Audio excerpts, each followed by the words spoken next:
Welcome to Bookworms. I'm Sarah and this is Haley. Today we are reading A Bumblebee Sweater by Betty Watterson, illustrated by Kim LaFave. One wintry day, Grandma Needlethorpe got a letter in the mail. Inside was a picture drawn by little Nellie, and underneath it was a note. I am going to be in the spring concert. I'm going to be a bumblebee. Squinting, Grandma Needlethorpe held the picture up to her eyes. "It's beautiful," she exclaimed. "I must make Nellie a sweater to wear in the concert." So, Grandma Needlethorpe searched for her spectacles. Then she hunted for her knitting needles. Finally, she rooted around for the right colors of wool.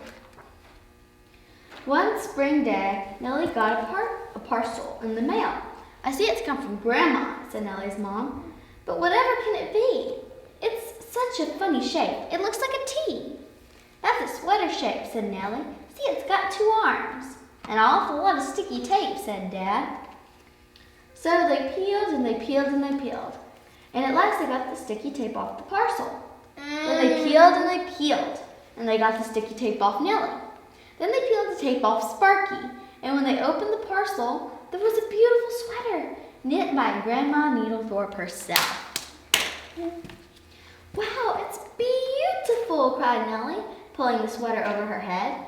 "Now I can be the bumblebee for sure." "A rather large bumblebee," said Mom. "The sweater is way too big," and she turned back the sleeves. "That's all right," said Nellie. "I like it big. It'll keep my knees warm." The next day, Nellie put on her new sweater. "I just want to show it to my friends at school," she said. "Just be sure to keep it nice for the concert," said Mom. "Oh, Nellie, it's beautiful," said her friends. But at lunchtime, Nellie had a little spill. "Oops," said Nellie, and she turned the sweater around. When Mrs. Needlethorpe saw Nellie's back, she sighed. Then straight away, she put the sweater into the wash. The next day, Nellie wore her new sweater again. "Just because it's a little cold and rainy," she said, "I'll be careful." But when she ran out to the baseball field, she had a little tumble. "Oops," said Nellie, and she turned the sweater around. Then during the game, Nellie took a little slide. "Oops," said Nellie, and she turned the sweater around again.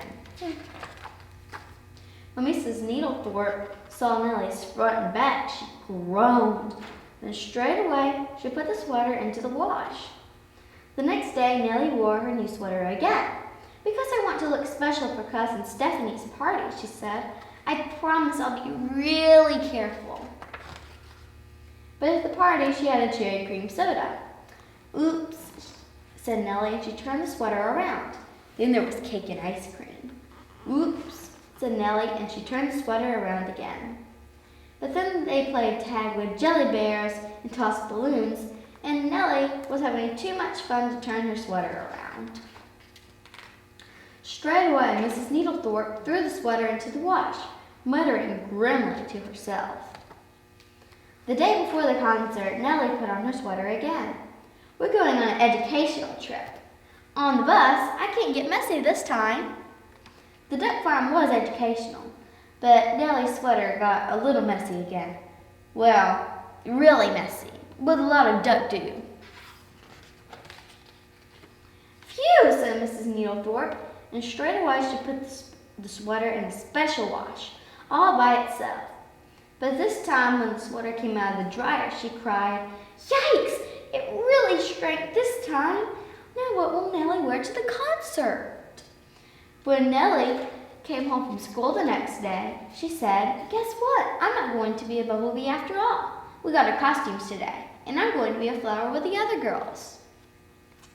One summery day, Grandma Needlethorpe got an envelope in the mail. Inside was a beautiful photograph. Squinting, Grandma Needlethorpe held the picture close to her eyes. "There's the sweater I sent Nellie," she said. "It fits her quite well, I see." But Grandma Needlethorpe squinted again.